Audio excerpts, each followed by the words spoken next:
掹晒出嚟咯。嗱，呢個軍事大啲拱門咧，呢個咧就1600年，即是距離係10倍歷史嘅。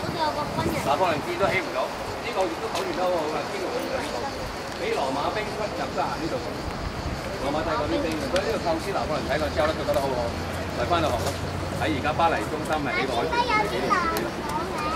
一陣間影翻呢條路得㗎啦，可以喺前面咧照個相咯，照個相你中意買小種紀念版就得，中意買本書仔又得，啲書好好㗎，有中文書㗎，有中文，因為中文書唔係真係買到㗎，係幾個站買到。你影個相咯，影完相搭3去到車好嘛？就喺呢度直出翻嘅啫，好冇？而家11。佢亦都去過法國喎，幫路易14搞過東西喎。